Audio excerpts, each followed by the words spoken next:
Everyone, exercise 9.1 question number 6। तो question number 6 read करते हैं। क्या कहता है, देखिए।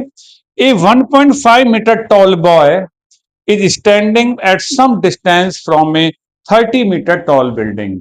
एक 30 मीटर टॉल बिल्डिंग है, उसे कुछ डिस्टेंस पर एक बॉय खड़ा हुआ है जिसकी हाइट है 1.5 metre. The angle of elevation from his eyes to the top of the building increases from 30 degree to 60 degree as he walk toward the building। जब बिल्डिंग से हम बिल्डिंग की तरफ चलते हैं, जब ये बॉय वॉक करते हुए बिल्डिंग की तरफ चलता है तो पहले उसका एंगल 30 डिग्री था, लेकिन वो चेंज होकर जैसे बिल्डिंग की तरफ जाता है तो एंगल 60 डिग्री आ जाता है। 2 पॉइंट पे हमने नोटिस किया। Find the distance he walk toward the building. तो बताइए बिल्डिंग की तरफ वो कितना चला।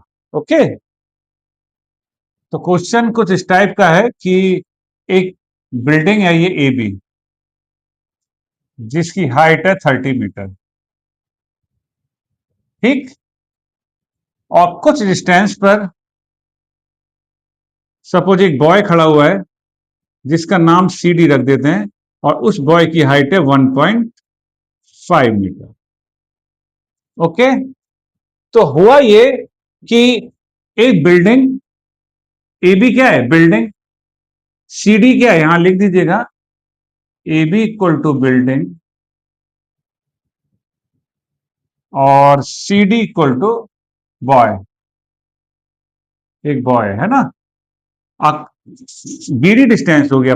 अब सी पॉइंट से जो बॉय की आई है वो ये है कि इस पोजीशन से जब यहां से सी पॉइंट से वो बिल्डिंग के टॉप को देखता है, इसको एक वाले पॉइंट को, तो एंगल बना, ये इसकी आइज है, तो इसकी यहां से एक हॉरिजॉन्टल लाइन चलेगी। जब यहां से इस पॉइंट से इस टॉप को देखता है तो एंगल बना 30 डिग्री। मैंने स्टार्टिंग में बताया था जब ये आइडेंटिटी स्टार्ट हुआ था कि एंगल हमेशा हॉरिजॉन्टल लाइन के साथ ही बनेगा। तो आई से एक लाइन चली और ऊपर की तरफ हमने देखा तो एंगल बना 30 डिग्री। अब ये जो बॉय है जब सी डी पर था तो सी पोजीशन हुई, कुछ टाइम पर चलकर वो बॉय चलकर वो यहां पर आ गया सपोज ई और एफ पोजीशन पर। पहले सी डी पोजीशन थी, अब बॉय चलकर बिल्डिंग की तरफ आया, ई पॉइंट पर आ गया, ई पॉइंट पर उसकी आई है। जब ई पॉइंट से दोबारा उसने बिल्डिंग के टॉप को देखा, अब एंगल चेंज हो गया, जो 30 डिग्री था वो एंगल हो गया 60 डिग्री। क्योंकि जितना बिल्डिंग की तरफ चलेंगे एंगल बड़ा हो जाएगा, और जितना बिल्डिंग से पीछे चलेंगे एंगल छोटा हो जाएगा। अंडरस्टूड बात है, ठीक। तो वो ये कह रहा है कि जो सी डी पोजीशन थी एक बॉय की, और वो कुछ टाइम पर उसकी पोजीशन ई एफ हो गई, तो सी से ई तक वो कितनी डिस्टेंस ट्रेवल की, सी से ई तक की डिस्टेंस क्या होगी। क्लियर, जो सी होगा भाई डी एफ होगा। क्लियर बात है, ओके। तो ये था इसका डायग्राम, इसके naming A B C D E F, इसका नाम जी रख देते हैं। क्लियर, अब हमको फाइंड करना है सीई। क्लियर, बिल्डिंग की हाइट है ए बी 30 मीटर, लेकिन हमें चाहिए ए जी, क्योंकि जो ट्राइंगल बनना है वो सिर्फ ए जी ई और ए जी सी बनना है। हमें सिर्फ इस ऊपर वाले डायग्राम को ही यूज करना है, उसी के अकॉर्डिंग साइड पता करना। क्लियर, चलिए अब यहां पर हम देखेंगे जितना सी डी है अकॉर्डिंग टू फिगर,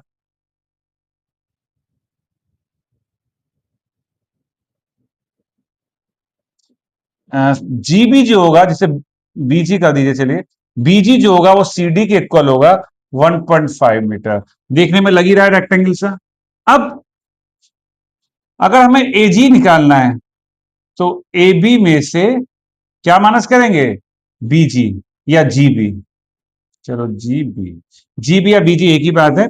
अगर पूरी इस हाइट में से ये जीबी माइनस कर देंगे तो बचेगा क्या, एजी। और ए बी कितना है 30, और जीबी कितना है 1.5, है ना, ये भी तो 1.5 है, तो कितना आ गया 28.5 मीटर। यानी जो हम हाइट यूज करेंगे सॉल्व करने के लिए वो 28.5 लेकर चलेंगे। क्लियर, तो जो हमें रिक्वायरमेंट थी हाइट की वो हमने फाइंड की, होल लेंथ में से जो नीचे वाली हाइट है उसको माइनस कर दिया। अब हम लेके चलते हैं इन ट्राइंगल ए जी ई, ए जी ई, ठीक, राइट ट्रायंगल है ये आपका।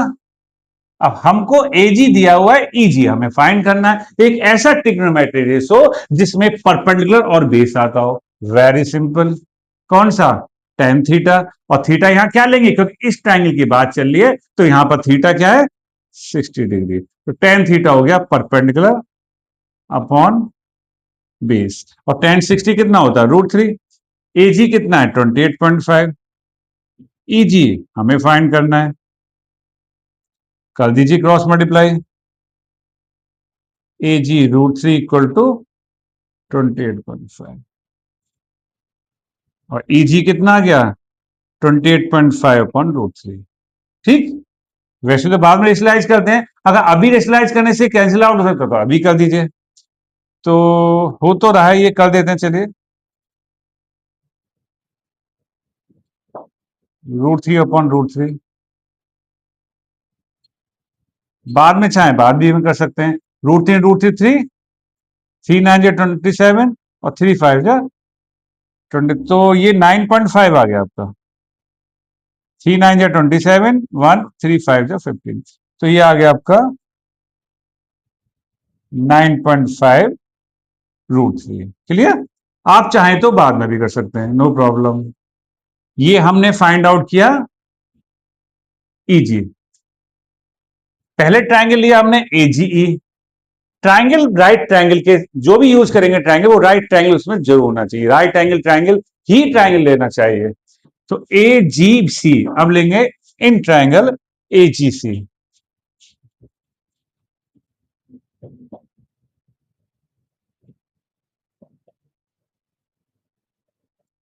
ए जी सी बड़ा वाला ट्रायंगल।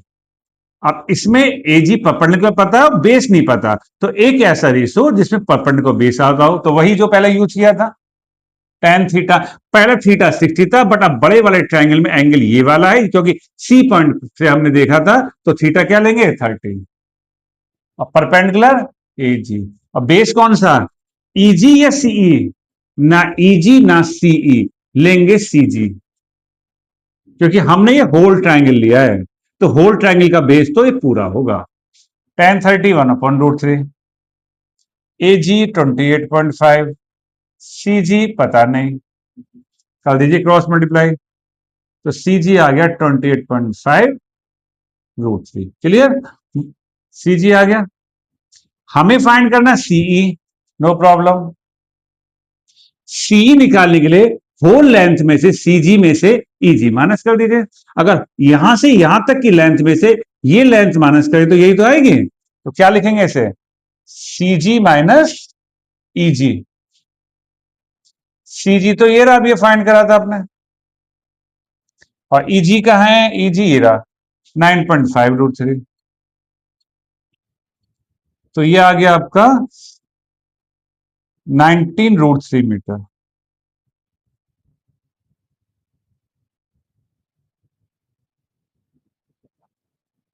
19 √3, yes yes.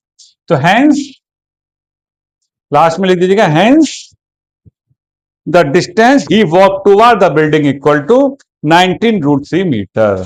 क्लियर, तो डायग्राम को अच्छे से समझिए, क्वेश्चन को बार बार पढ़िए कि क्वेश्चन के अकॉर्डिंग डायग्राम क्लियर हुआ नहीं हुआ, और डायग्राम को प्रॉपर राइट एंगल के साथ लीजिए। जो भी ट्रायंगल आप यूज कर रहे हैं आंसर आएगा, जो फाइंड करना वो उसमें आना चाहिए रेशो में, और जो गिवन है वो भी। ठीक है, तो मे भी समझ में आ गया होगा। बने रहिए हमारे साथ, कर रही प्रैक्टिस। Thank you.